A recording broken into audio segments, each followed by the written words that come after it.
President Snow, I'm sure you're aware of the fact that this church owes over $2 million. I'm afraid we couldn't get 20 cents credit if we put up the tabernacle as security. Ever since the government took over the church properties and assets 11 years ago, it's cost us millions to try and recover them.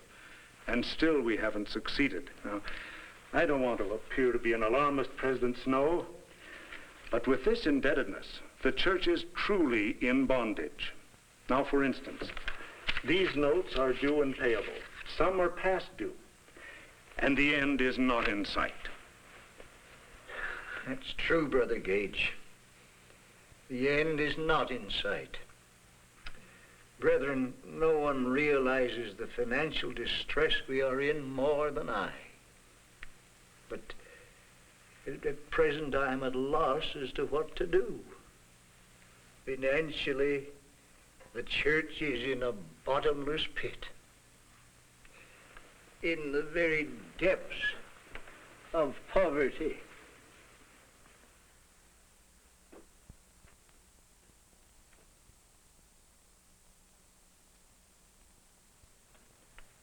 But we mustn't give up hope, nor become too discouraged. The Lord will help us work this out in His own way and in His own due time. Of this I am sure. It was a good breakfast, Mother. You're just feeling good this morning, dear. Yes, I feel considerably better. But it was still an extra good breakfast. Thank you. Will you excuse me, please, Father? Just a moment, son. Sit down, will you? I have something to say to you and your mother. I've got to go to St. George, and I'd like you both to go with me. St. George? Well, what's the reason for the trip, Father? That's such a difficult trip, Lorenzo. Well, do you think you could do you stand have to it? go? Wait a minute. Hold on, one at a time. Mother, I'm taking you along to look after me. And if the Lord wants me to go to St. George, I'm sure He will bless me with the health and strength necessary to enable me to stand the journey. Now, son, I don't know yet why I've been called to go to St. George, but I do know that I must go. We'll be leaving on the Pullman train just as soon as everything can be arranged. And who will be going with you, President? Just as many of the general authorities as can be spared from the important work here, and they'll take their wives. Now, do you have the information necessary for the telegram to President MacArthur? Yes, thank you. Put your mind at ease, President. Sister Irvine and I will attend to all the details. Well, that's very fine. Thank you. That'll be all, Sister Irvine. Thank you, President. Oh, by the way, that's certainly a terrible drought they're having in St. George. Driest season in many years, according to reports. I do hope you don't dry up and blow away down there, President. You ought to know me better than that, George. It takes more than little Dixie hot air to melt this snow.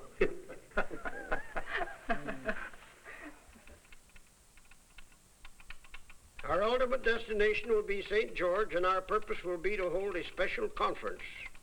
Please arrange to have 5 teams and carriages meet us at the rail terminus at Modena. Expect to arrive 7 a.m. May the 27th. That sounds all right. Please sign that, Secretary George F. Gibbs, in behalf of President Lorenzo Snow. Thanks, man.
President Snow. President MacArthur. It's a pleasure to have you and Sister Snow visit with us. This is our son, Leroy. Hello. And nice to have you too, Leroy. Thank you. Did you have a good trip? As good as could be expected. I suppose the worst part of the journey lies ahead. Oh, it shouldn't be too bad this time of year. We can make St. George by nightfall, if we hurry. Is it that far? Lorenzo, do you think you can stand it? There are no two ways about it, Mother. I've just got to stand it.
This is Sister MacArthur. How do you do? President Snow, you must have had a tiring journey. Yes, I'm very tired. It will only take me a few minutes to fix all of you a bite of supper. Well, I appreciate your thoughtfulness, Sister MacArthur. That'll be fine for the others. But if you wouldn't mind, I believe I'm too tired to bother with supper. If I could just have a bowl of bread and milk. Of course, President Snow. Thank you.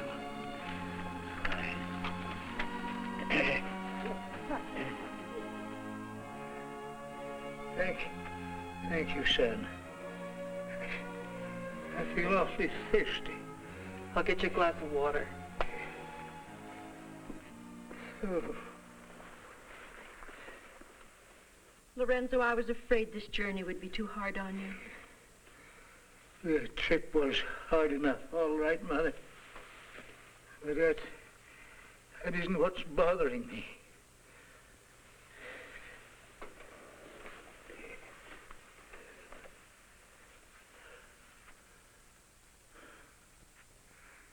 The Lord has called me to St. George. But why? Why? Why have I brought so many of the general authorities, who are so needed at home, to look after the important affairs of the church? If he'd only make his will manifest to me. Let's get you to bed, Lorenzo. You must save your strength for the conference tomorrow. Yes, Mother. Yes.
As you all know, this has been the driest winter in 35 years, and the winter before, the driest in 34 years.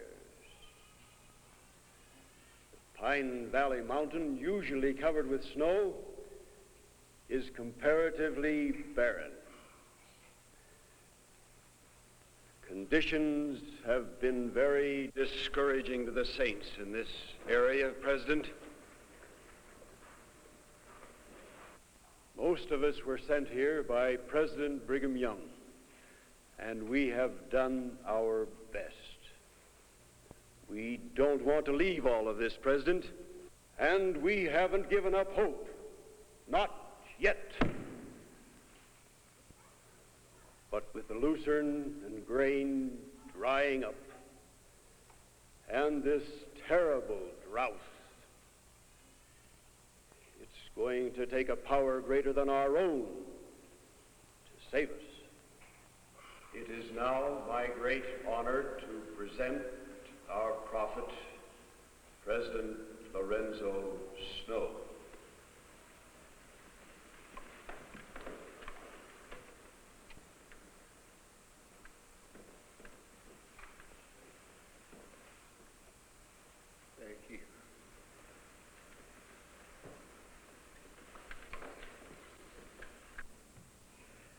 My brothers and sisters, I feel to sympathize with all of you because of the drought conditions. On the journey here from Modena, we couldn't help but see the dead and dying cattle, the dried up streams. May I say unto you, even though we are not suffering as badly from the drought up north, the yoke of oppression is resting heavily on the church because of our indebtedness. During the past year, it became necessary to issue bonds. But brothers and sisters, this is not the real answer. The church must find some other way to pay its bills. We must find a permanent solution to our financial problems. Now, I don't know exactly why the Lord has called me to St. George. But I know He has called me here for a special purpose, for a reason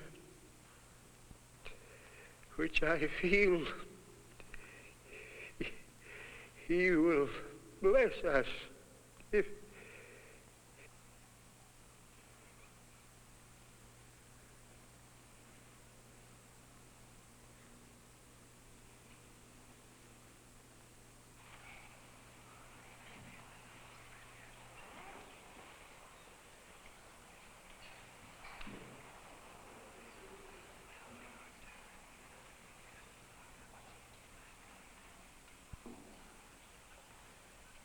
my brothers and sisters, I understand clearly now wherein we as a people are failing to walk up to the covenants we have made. I realize that we are neglecting one of the most sacred laws, the law of tithing. The time has now come for every Latter-day Saint who calls himself a saint to pay his tithing in full from this day forward. That is the word of the Lord to you, and it will be the word of the Lord to every settlement throughout Zion. This is the answer to our financial problems. Even though as a church we are heavily in debt, I say unto you that if this people will pay a full and honest tithing, the shackles of indebtedness will be removed from us, and we will yet become a prosperous people. Listen to what the Holy Scriptures say on the subject. Will a man rob God? Yet ye have robbed me. But ye say, wherein have we robbed thee? In tithes and offerings. Ye are cursed with a curse, for ye have robbed me, even this whole nation. Bring ye all the tithes into the storehouse, that there may be meat in mine house. And prove me now herewith, saith the Lord of hosts, if I will not open you the windows of heaven, and pour you out a blessing, that there shall not be room enough to receive it. And I will rebuke the devourer for your sakes, and he shall not destroy the fruit of your ground, neither shall your vine cast her fruit before the time in the field, saith the Lord of hosts.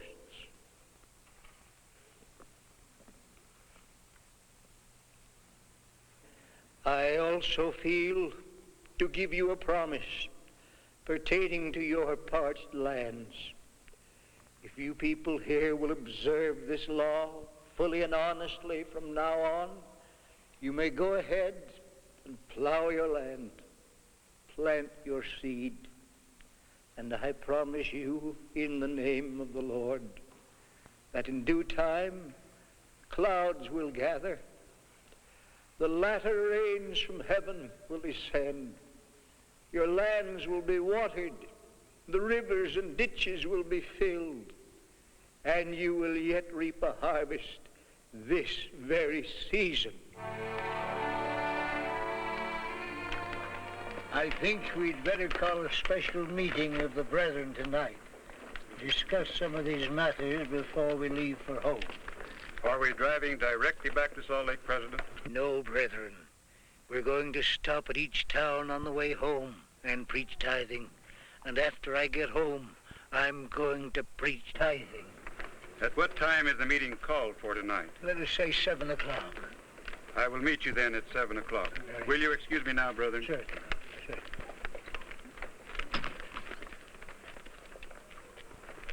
Wasn't it simply marvelous, the change that came over the president? Yes, but that promise. I don't know. I'm afraid it's too late in the season to plant crops now. My land's so dry, my plow can't get a decent bite. Brethren, you just heard the prophet of the Lord promise us rain and crops. That's good enough for me. I'm going to plant.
But there are times coming when the Lord will require us to stand up and do that which he has commanded and not neglect it any longer. There is no man or woman in this church who will feel satisfied if he or she fails to pay a full tithing. And verily, it is a day of sacrifice and a day for the tithing of my people. For he that is tithed shall not be burned at his coming. For what is a man profited if he gain the whole world and lose his own soul? Or what shall a man give in exchange for his soul? The penalty following disobedience to the law of tithing is that the disobedient shall not live among the people of God. But through this law, the blessings of prosperity and success will be given to the saints. If the saints pay their tithing, not only will the church be relieved of its great indebtedness, but through the blessings of the Lord, this will also be the means of freeing the Latter-day Saints from their individual obligations, and they will become a prosperous people. Oh. Hello, brethren. Hi, Bishop. Here's my tent. Fine. Here's one of my chickens for tithing, Bishop. Say, are the rest of your chickens as nice as this one, Tad? Well, almost as good, Bishop. I thought the Lord ought to have the best one. Bless you, boy.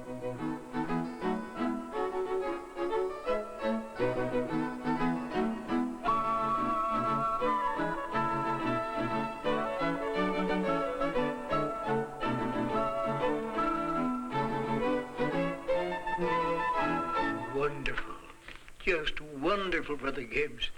The saints are catching the spirit of the law of tithing. And the good people of Dixie are not only paying a tenth, but must be giving all they have to the Lord's work.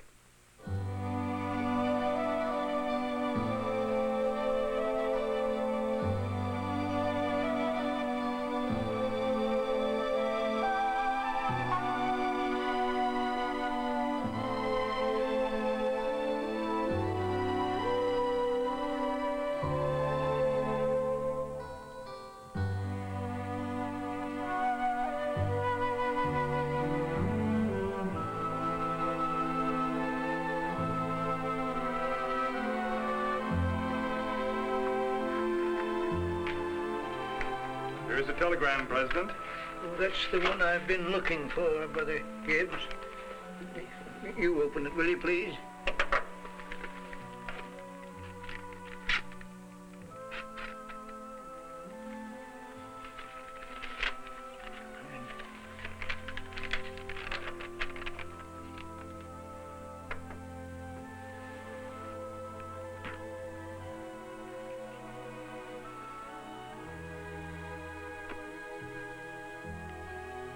First day of summer. Still no rain. Daniel, what are we going to do? Look at that poor corn, sun burning it up. I don't know how we're going to keep ahead of it. We can't hand water all summer long.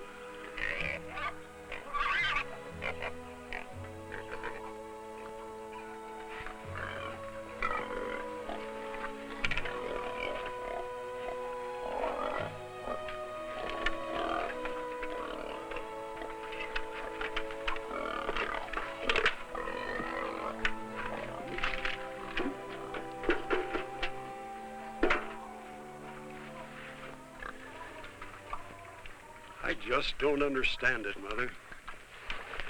It's been over a month since the President was here, and still no sign of rain. If it doesn't rain before long, I don't know how I'm going to face the Saints. Don't cry. Don't cry, Mother. The prophet of the Lord promised us rain. It'll come.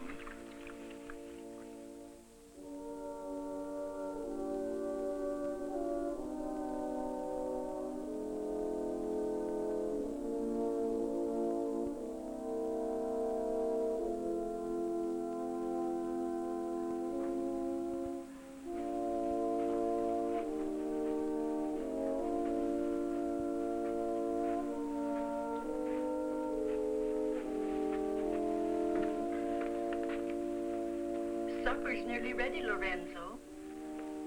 I don't believe I care for anything tonight. I'm going to my room. Don't you feel well, dear? I feel all right. I'm just not hungry, that's all.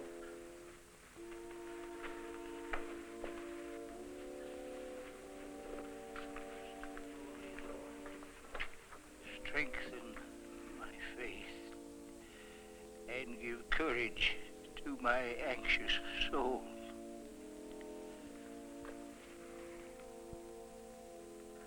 Why was I inspired to make those promises to the good people in St. George if they are not to be fulfilled? I promised them, dear Lord, that if they would accept thy command to obey the law of tithing, thou wouldst send the rains from heaven and bless them with the bounteous harvest. These good people accepted thy word and are not only paying 1/10 of their income, but are offering all they have to thy cause. Wilt thou please vindicate the words of thy humble servant, through whom thou didst speak?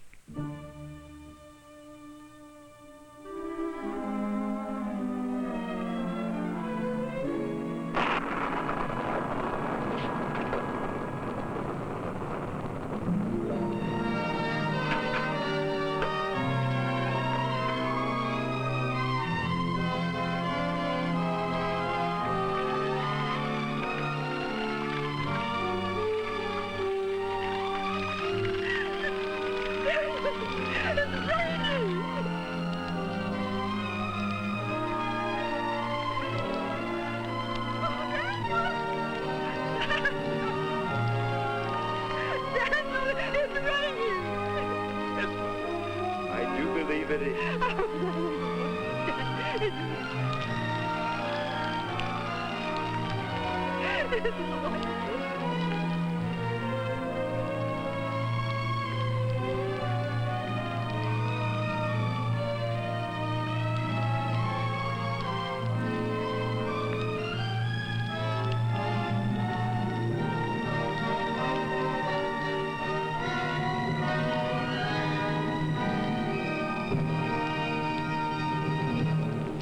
Telegram, President. Thank you, Brother Gibbs. Thank you.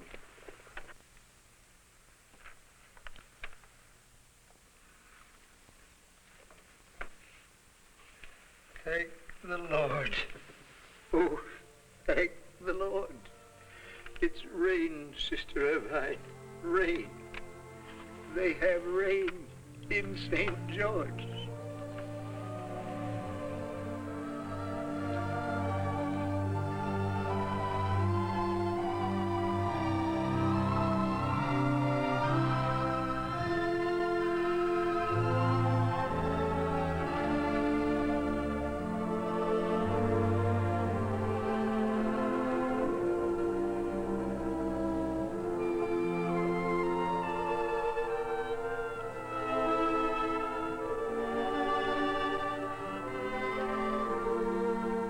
Father, what can I do to show my appreciation for the blessing which thou hast given to the good people in St. George? Thou hast fulfilled thy promise to them and vindicated the words spoken through thy servant. Do show me some special thing that I can do to further prove my love for thee thou canst not ask anything of me that I not willing to do, even though it be the offering of life, to prove my love for thee.